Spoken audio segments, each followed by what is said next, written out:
Céline, bonjour.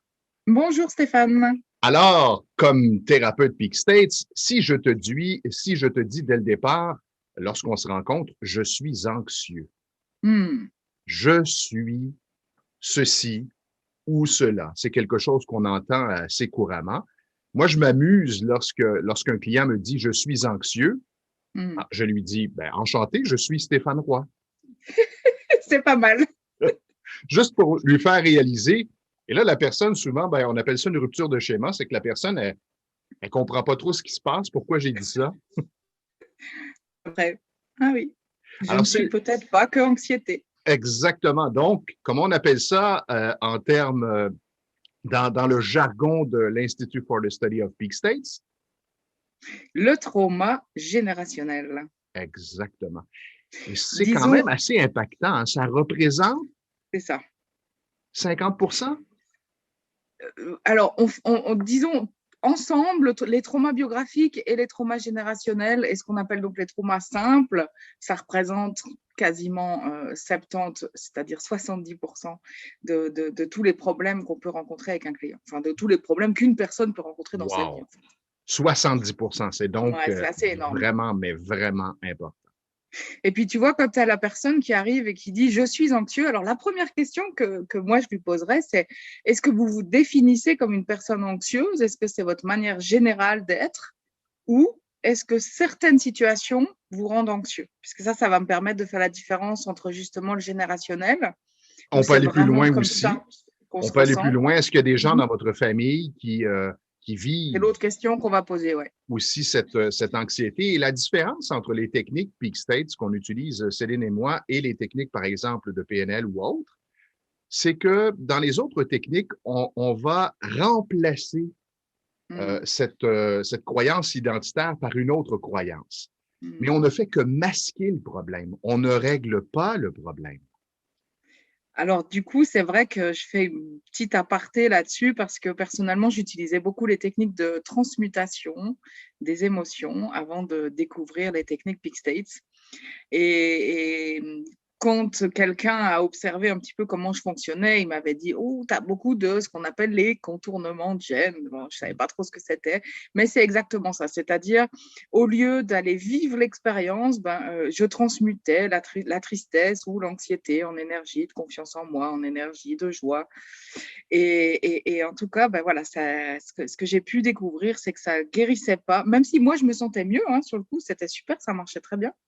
Je me sentais beaucoup mieux, mais en fait, je ne guérissais pas le problème, le traumatisme, je le camouflais, comme tu dis. Et c'est vrai que c'est quelque chose qui est important de comprendre au niveau biologique pour pouvoir utiliser une technique qui directement va le guérir et non pas le contourner. Et ça, c'est un aspect important. C'est-à-dire qu'il existe des techniques très simples qui nous permettent justement de nettoyer ce qu'on appelle ce trauma générationnel pour ne plus vivre ce genre de situation. Mmh, exact. Et c'est pour ça qu'on utilise, par exemple, on en a parlé dans une des capsules, le tapping sur un point. Et nous, dans nos techniques avec les pixels, on va plutôt aller, on va plonger directement dans l'émotion. On va vraiment aller ressentir l'émotion. Alors, ça peut être douloureux, ça peut être très inconfortable, mais l'idée, c'est vraiment de l'accepter en faisant en plus ce tapping sur un point, sur le point de gamme, en fait, qui est utilisé en EFT, pour permettre de pleinement libérer l'émotion. L'émotion et ou les sensations qui sont coincées dans le corps. Et en Souvent libérant ça. l'émotion avec le one-point tapping, à ce moment-là, on se retrouve dans un état de calme, de paix et de légèreté. Et ensuite, c'est comme si ça n'existe plus. C'est vraiment particulier. Il faut vivre l'expérience pour constater à quel point c'est rapide et wow, on sent cette légèreté qui nous habite. Exact. Et les personnes peuvent même avoir l'impression d'être une personne différente, en fait. Oui, exactement. Ben, lorsqu'on s'est identifié à ça pendant toute sa vie, C'est ça. il est clair que ça change vraiment notre façon de voir les choses et de vivre Mmh. aussi les expériences. Mmh.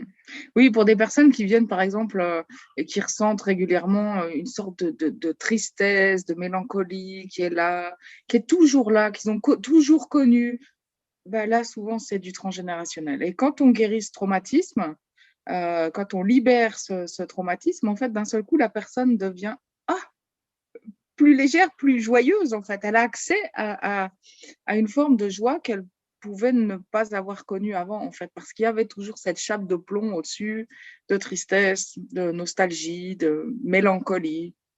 Et c'est important de rappeler que c'est quelque chose qui se nettoie, qui se transforme, utiliser l'expression que vous voulez, assez rapidement, parce qu'il y a tellement de gens qui disent, ah oui, mais mon père était comme ça, mon grand-père était comme ça, donc c'est normal que je sois comme ça et je vais probablement être comme ça jusqu'à la fin de mes jours. C'est une sorte de fatalité, quoi. Et pourtant, c'est ce que je leur dis souvent, je leur dis, mais ça n'est pas une fatalité. Mais c'est sûr qu'on a vécu 20, 30, 50 ans avec ça, on se dit, mais c'est pas possible. Ça, c'est moi, en fait. On a l'impression que ça, c'est ce qui nous Exactement. caractérise. On s'accroche aussi parfois à ça et on a une peur, une crainte à libérer ça, à lâcher prise. Mm. Et il y a des croyances, beaucoup de croyances, que c'est pas possible de changer aussi rapidement. Ça, c'est ce qu'on voit le plus couramment.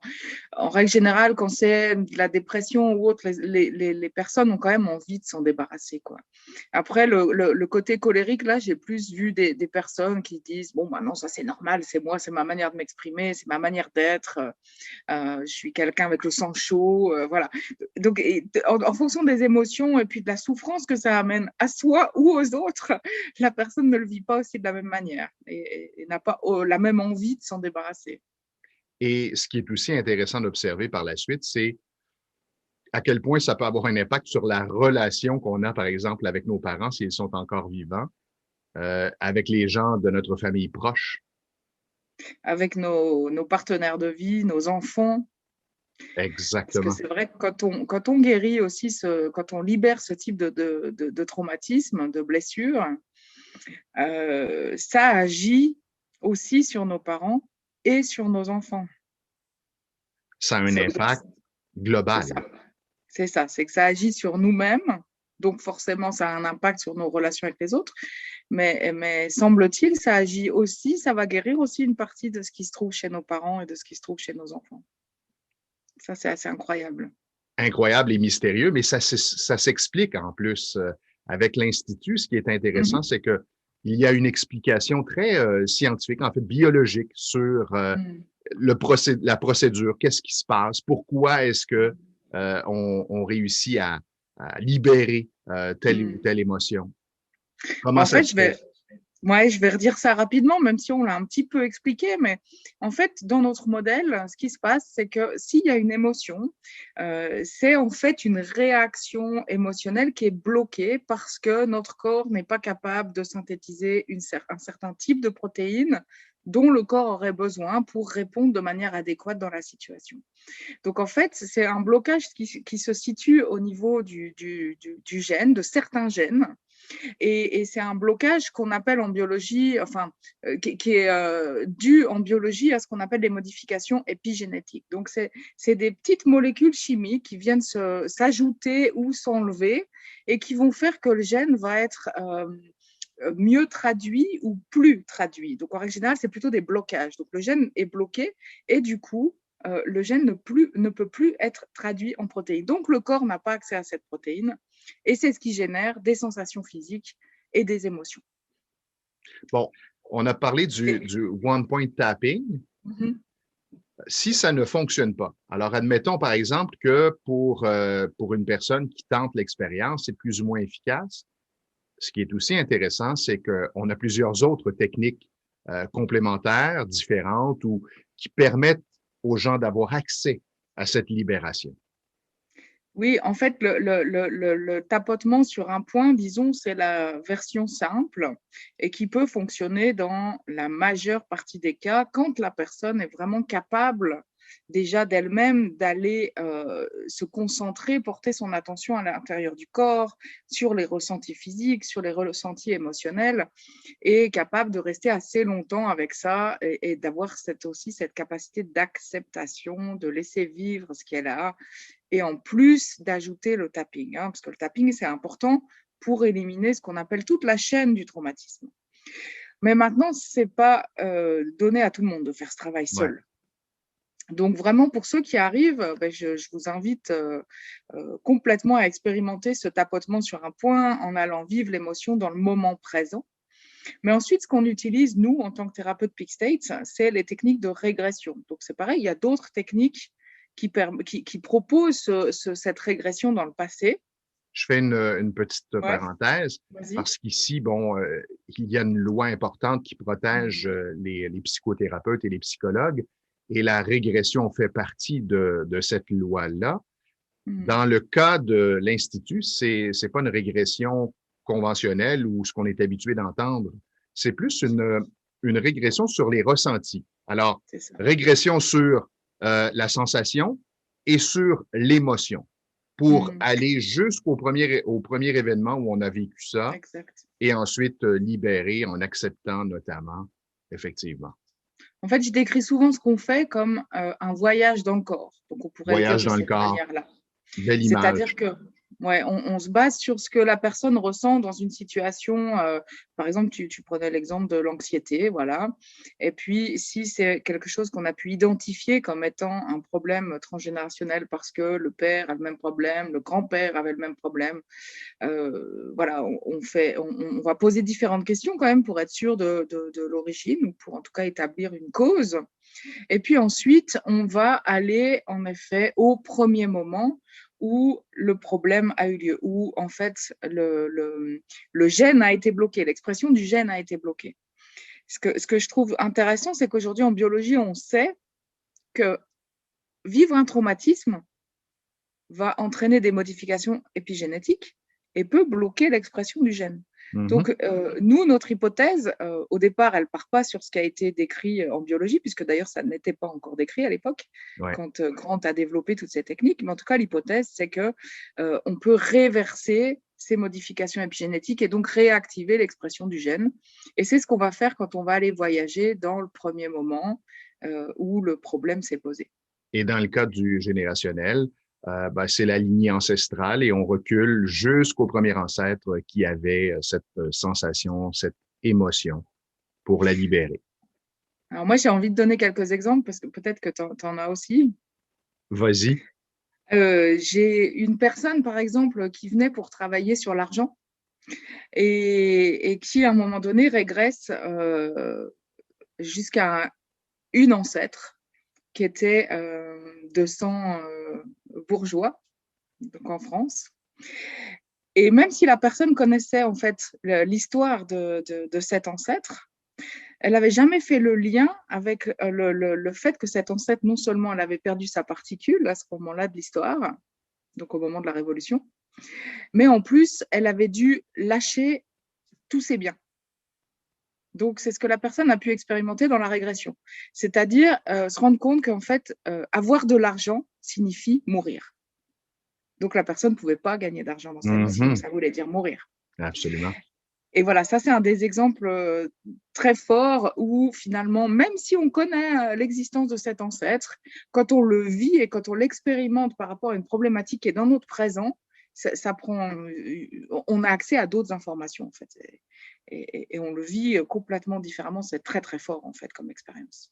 Et avec l'approche, on va vous amener à identifier, bon, si c'est par exemple maternel ou paternel, si c'est le grand-père ou la grand-mère qui avait cette problématique, si c'est cette lignée ancestrale, et on va vous guider à travers l'exercice qui est somme toute assez rapide, et vous allez sentir vraiment une libération et une bonne différence ensuite. Et comme on le dit souvent, en tout cas, moi, c'est ce que j'utilise comme expression dans ma pratique, ne me croyez pas, vivez Mmh. l'expérience, voyez la différence et revenez ensuite avec votre témoignage. Mmh. Et l'expérience peut être vraiment, vraiment frappante et marquante. J'aurais un autre exemple d'une personne qui est venue me voir. Je ne sais plus exactement quels étaient ses symptômes, mais en tout cas, ce dont je me souviens, c'est qu'elle a vu un de ses ancêtres, ressenti cet ancêtre, et en étant même capable donc, de me décrire où est-ce que la personne était. Donc là, elle ne savait pas si c'était sa grand-mère, son arrière-grand-mère, mais c'était assez proche finalement. Et puis, elle était capable de voir la pièce dans laquelle cet ancêtre était, comment elle était habillée et bien sûr ce qu'elle ressentait. Et donc, l'ancêtre était enfermée dans une sorte de cave qu'elle voyait l'espèce de petite fenêtre, comment elle était habillée en blanc, etc. etc. Et quand même assez perturbée par cette séance, elle en a parlé à sa mère. Et sa mère était choquée parce que cette histoire-là, elle n'en avait jamais parlé à sa fille et c'était en effet l'histoire de sa mère, donc la grand-mère de ma cliente. Et là, elle a pu avoir la confirmation que ce qu'elle avait vu et ressenti était vrai, parce que c'est vrai que c'est une des questions qu'on me pose souvent.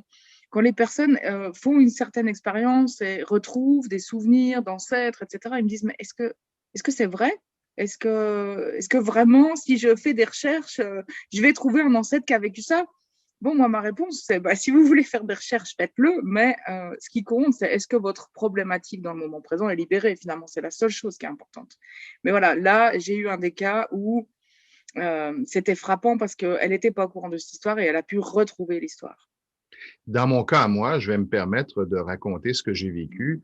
Avec plaisir. L'association avec le travail, pour moi, c'était comme ancré que je devais travailler beaucoup et tout le temps. Mon père a beaucoup, beaucoup travaillé toute sa vie, mon grand-père également. Et en faisant cette technique, et c'est vraiment particulier, j'ai vu comme un adolescent qui travaillait sur la ferme et qui travaillait beaucoup, beaucoup. Je l'ai vraiment perçu. Et c'était clair pour moi qu'il y avait un lien. Et en libérant cet ancêtre de cette émotion et de cette sensation, ça a vraiment changé ma façon de voir le travail. Mais vraiment, c'est instantané. C'est ça qui est particulier. Par la suite, parce que je m'étais noté quelques croyances que j'avais en lien avec le travail. Et par la suite, je comparais comment je vivais et ressentais les choses et j'avais plus du tout la même perception.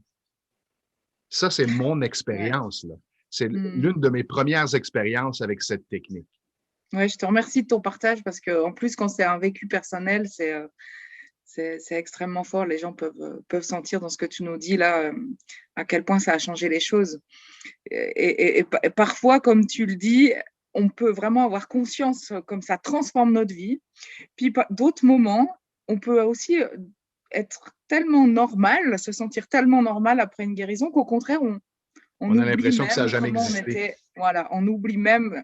Et parfois, les guérisons les plus impressionnantes, en fait, après, la personne, elle se rend plus compte.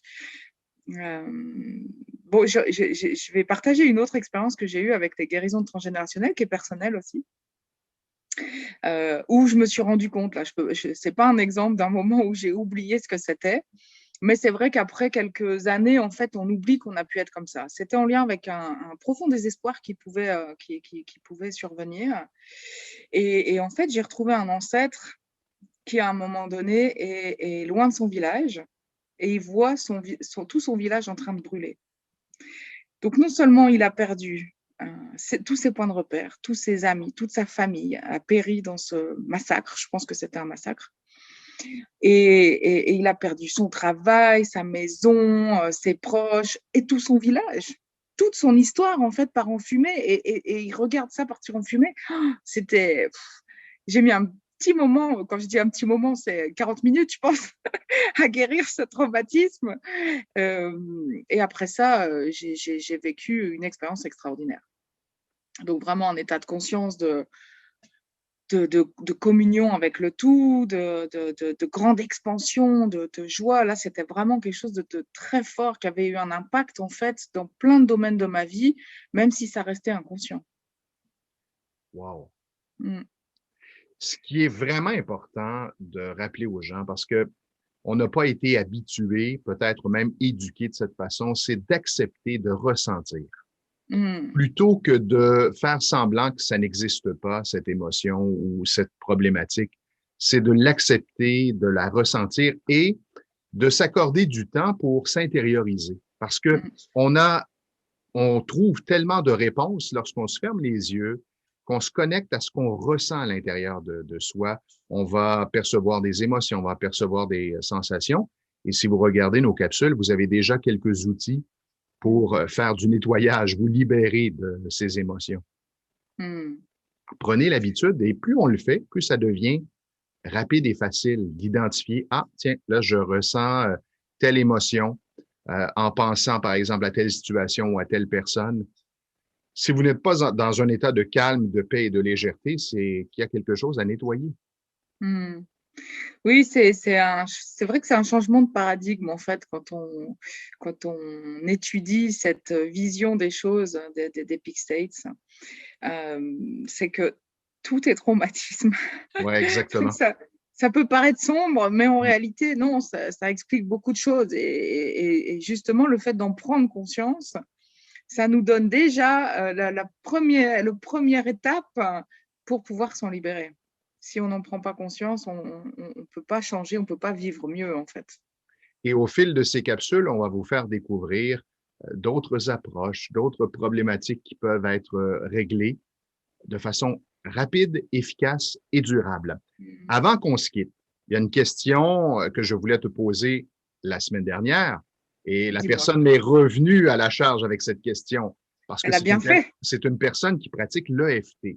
Emotional Freedom Technique, donc les tapotements à différents endroits sur les méridiens du corps. Et elle me disait, mais c'est quoi la différence entre les techniques Peak States, le One Point Mhm. Tapping Mhm. et l'EFT? Mhm. Mhm. Ben, c'est une question très intéressante, très importante en fait. C'est vrai qu'il existe différentes techniques de résolution des traumatismes, donc l'EFT que tu viens de mentionner, l'EMDR aussi avec le mouvement Mhm, des yeux, et mhm. puis d'autres avec différents acronymes, TIR, TAT, etc. Donc toutes ces techniques permettent en effet de résoudre, de libérer le traumatisme. La grosse différence avec les peak states, c'est que dans les peak states, on a tout le modèle qui permet de comprendre l'origine biologique du problème. C'est-à-dire, on ne part pas à l'aveuglette, on n'est pas,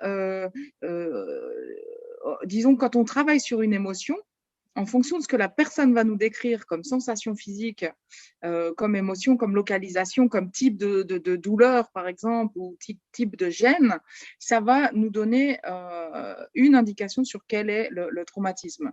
J'en profite pour montrer notre Bible. Hein. Je veux dire, voilà. C'est pas un seul traumatisme en fait. C'est que là-dedans, il y a tous les types de traumatismes qu'on peut trouver et qu'on utilise donc nous en tant que thérapeute. Donc, voilà, on a cette cartographie qui nous permet de savoir où est-ce qu'on va exactement, qu'est-ce qu'on est en train de guérir, qu'est-ce qu'on est en train de faire. Donc ça, c'est la première et la différence majeure avec toutes les autres techniques. Et ensuite, je comprends quelqu'un qui travaille déjà avec l'EFT puis qui se dit, bon, finalement, c'est la même chose que je fais. Je Ouais, fais du tapotement. exactement. Pourquoi ce point? Pourquoi d'autres points? C'est aussi la question qu'on peut se poser. Mhm. Donc, en fait, dans les peak states, il y a certaines personnes qui ont la capacité de voir ce qui se passe dans le corps quand on fait des guérisons. Et ce qu'ils ont pu observer, c'est qu'avec ce point, en se concentrant sur l'émotion que la personne ressent, ça va nous permettre de libérer toute la chaîne de traumatisme. Et les autres points ne sont pas capables de le faire. Donc, la différence avec l'EFT aussi, c'est que là, on va faire que ce point et on va s'y concentrer pendant plusieurs minutes. Alors que quand on fait l'EFT, on fait la succession de points C'est et on rapide. passe là quelques secondes. Oui. Donc ça, c'est une des grosses différences. Et puis ensuite, j'ajouterais aussi pour les personnes qui ne connaissent pas non plus l'EFT, comment fonctionne ce point, parce que l'EFT, on sait que c'est des tapotements sur des méridiens, en effet. Exactement.